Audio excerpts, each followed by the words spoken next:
Hello everyone, তোমরা কেমন আছো? আশা করি সবাই খুব ভালো আছো। তো আমিও ভালো আছি। তো আমার কুকিং চ্যানেলে তোমাদের সবাইকে স্বাগত। তো আজকে আমি রান্না করেছি মাছের ঝোল।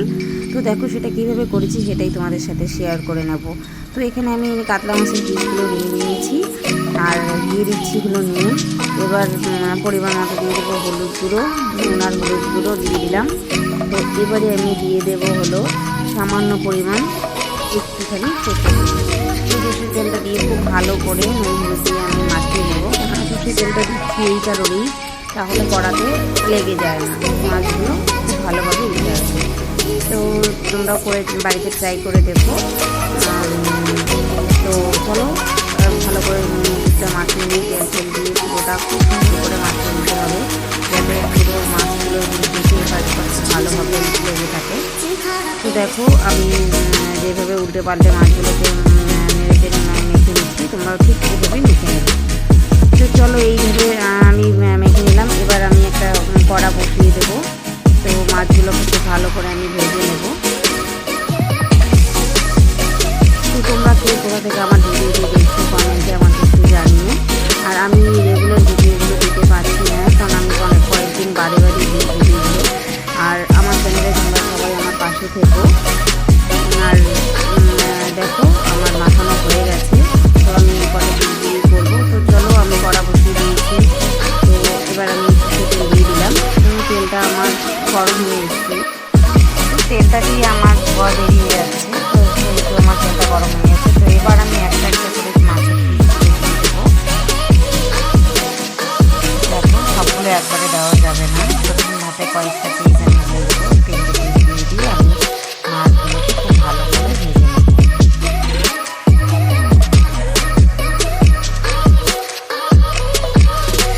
তো মাছগুলো ভাজা হতে থাক, তো ততক্ষণ আমি মশলাটা করে নেবো। চলো।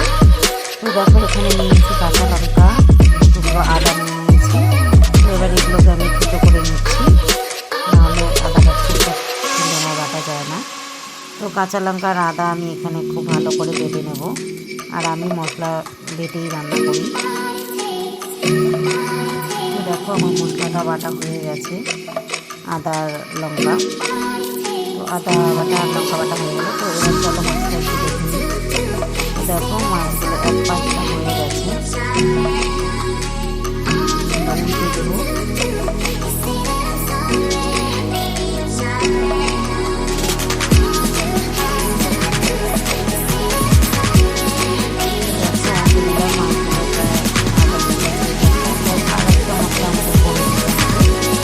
চলো আমি এখানে দেবো সর্ষে বাটা। তো আমি সর্ষেটা নিয়ে নিয়েছি। তো এবারে সর্ষেটাকে আমি ভেজে নেবো। সর্ষে মানে খুব মিহি করে বাটতে হয়। দেখো আমি সর্ষেটা ভেজে নিচ্ছি।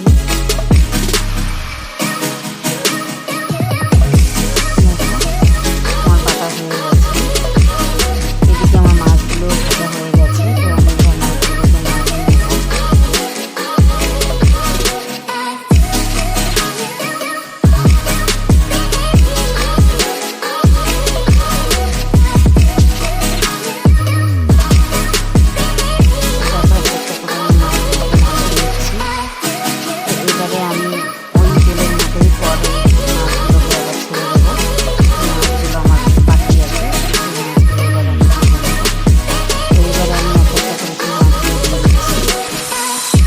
পরের ধাপে আবার সেম পদ্ধতিতে একইভাবে মাছগুলো ভেজে নেব।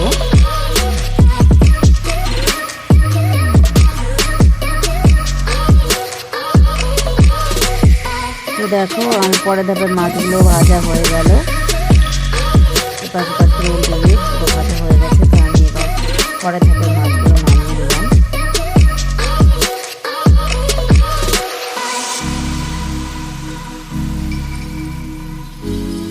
তো এই মাছের ঝোল আমি বানাবো হলো কচু আর আলু দিয়ে। তো তার জন্য কচু আমি কেটে নিয়েছি ঠিক আলুর মতো করে পিস পিস করে, আর আলু দুটোই কেটে নিয়েছি। তো দুটোই সেম পদ্ধতিতে আমি আলু আর কচু কেটে নিয়েছি। তো তারপরে আমি কচুগুলোতে নুন আর সামান্য হলুদ মাখিয়ে নেব। তো নুন আর হলুদ আমি দিয়ে দিলাম। তো এবারে খুব ভালো করে কচুগুলোতে আর আলুগুলোতে খুব ভালো করে নুন আর হলুদটা আমি মাখিয়ে নিচ্ছি।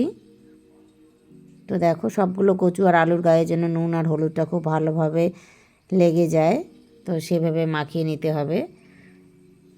তো আমি একসাথে করে মেখে নিয়েছি, পরে আবার আলু আর কচুগুলোকে আলাদা করে নিয়েছি, কারণ আলাদাভাবে ভেজে নেব বলে। তো তোমরা আলাদাভাবেই প্রথমেই আলাদা করে নিয়ে একবারে মেখে নিতে পারো আলাদাভাবে। তো দেখো আমার মাখানো হয়ে গেছে। তো এবার আমি কড়া বসিয়ে দিয়েছি, ওই মাছ ভাজার যে কড়াটা আছে ওই কড়াতেই আমি এগুলো ভেজে নেব।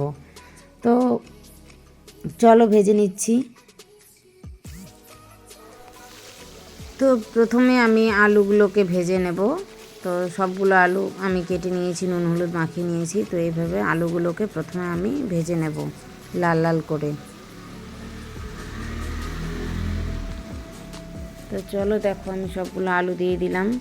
তো এপাশ ওপাশ করে আমি আলুগুলোকে খুব ভালো করে ভেজে নেব। লাল লাল করে ভেজে নিলে আলুটা টেস্ট লাগবে খেতে, ঝোলে মাছের ঝোলে, নাহলে ভালো লাগবে না। তো দেখো আমি আলুগুলো ঠিক এভাবে ভেজে নেব। তো আমার আলুগুলো ভাজা হয়ে গেছে, এবার আমি আলুগুলোকে নামিয়ে নেব একটা থালার মধ্যে। তো চলো নামিয়ে নিচ্ছি।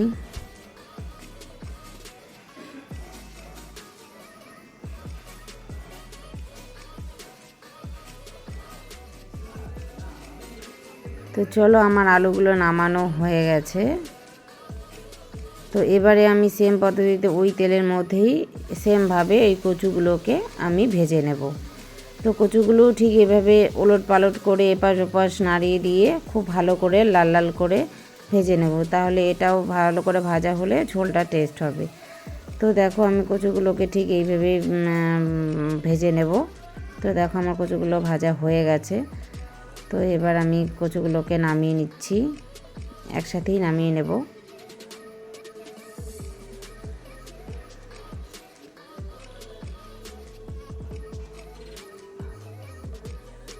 তো তোমরাও এভাবে বাড়িতে ট্রাই করে দেখবে, আলু আর কচু এভাবে ভেজে একসঙ্গে ঝোলটা করার, ভালো লাগবে।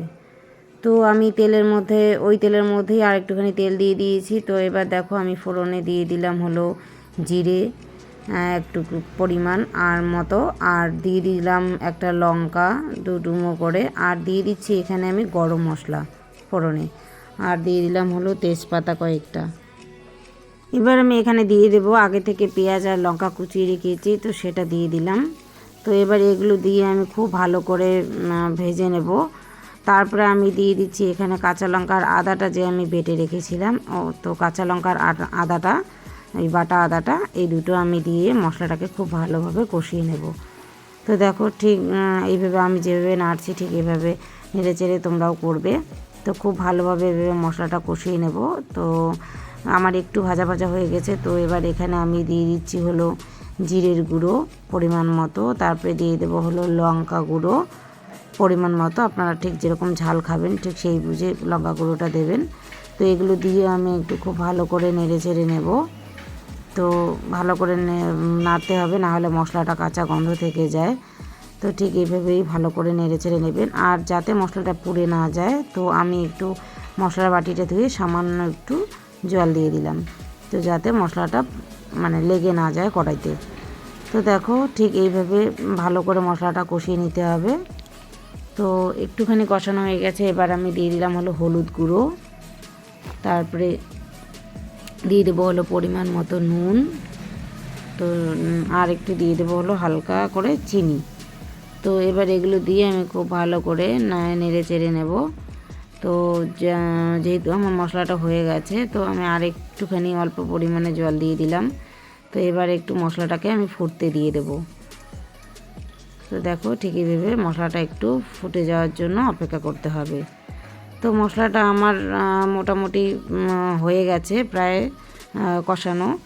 তো এবার আমি এখানে দিয়ে দেবো হলো ওই যে ভেজে রাখা আলু আর কচুগুলো তুলে রেখেছিলাম যে, তো সেই ভেজে রাখা আলু আর কচুগুলোকে আমি মশলার সাথে একসাথে কষিয়ে নেব।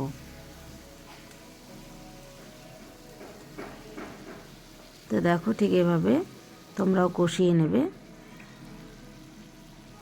তো আমার কষানো হয়ে গেছে, এবার আমি ঝোলের জলটা দিয়ে দেব। তো আমি বড় গ্লাস দিয়ে 2 গ্লাস জল দিয়ে দিলাম। তো আমার ঝোলের জলটা দেওয়া হয়ে গেছে। তো একটুখানি আমরা এবার গ্যাসটা বাড়িয়ে দেব ফোটার জন্য। তো দেখো আমার ঝোলটা ফুটে এসেছে। এবার আমি এখানে দিয়ে দেব এক এক করে মাছের পিসগুলো। খুব সিম্পল রান্না, তো এইভাবে তোমরা বাড়িতে রোজ করে খেতেই পারো, কারণ বেশি মশলা নেই, হালকা করে ঝোল। তো এইভাবে তোমরা বাড়িতে ট্রাই করে দেখতে পারো। অ্যাকচুয়ালি রান্নাটা খুব সুন্দর হয়, তোমরা খেয়ে দেখতে পারো। তো ট্রাই করে তোমরা অবশ্যই আমাকে কমেন্টে জানিও তোমাদের কেমন লেগেছে। তো আরেকটু আমরা ফোটার জন্য অপেক্ষা করব। মাছটা যেহেতু দিয়ে দিয়েছি, তো আরেকটু ফুটতে দিতে হবে। তো আমার মাছের ঝোলটা দেখো অলরেডি ফুটে গেছে।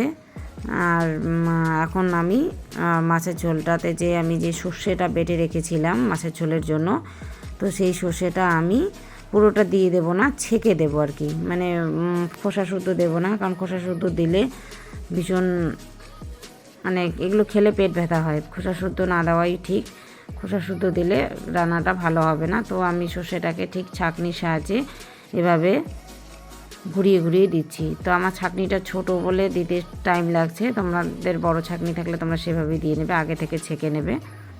তো আমি এভাবে ছেঁকে সর্ষেটাকে দিয়ে দিচ্ছি। ছোট ছাঁকনি বলে আমার দিতে অনেকক্ষণ টাইম লাগছে, তো কি করব, তো এইভাবেই আমি দিয়ে দিচ্ছি।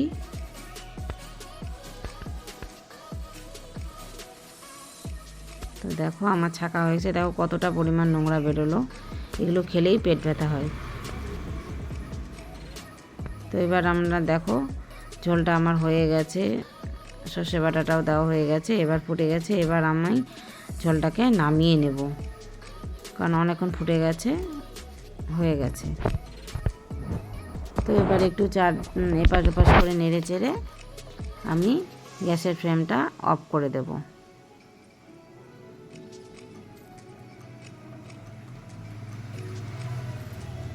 তো আমার পুরোপুরি দেখো রান্নাটা রেডি হয়ে গেছে। তো তোমরা ওইভাবে ট্রাই করে আমাকে কমেন্টে বলো। তো দেখো আমার ঝোলটা যেহেতু রেডি হয়ে গেছে, এবার আমি গ্যাসটা অফ করে দিয়ে আমি নামিয়ে নিচ্ছি। তো দেখো অ্যাকচুয়াল ঝোলটার কালারটা কত সুন্দর এসেছে। আর মাছের ঝোলে এই কচু আলু দিয়ে যে মাছের ঝোলটা, সত্যিই খেতে খুব সুন্দর। তোমরা বাড়িতে অবশ্যই ট্রাই করো। আর কেমন লাগলো রেসিপিটা তোমরা আমাকে কমেন্টে জানিও। আর তোমরা আমার পাশে থেকো, আগামী দিনে আমি তোমাদের জন্য আরও নতুন নতুন রেসিপি নিয়ে আসবো। তো ভালো থেকো, সুস্থ থেকো। চলো আজকের মতো টাটা বন্ধুরা।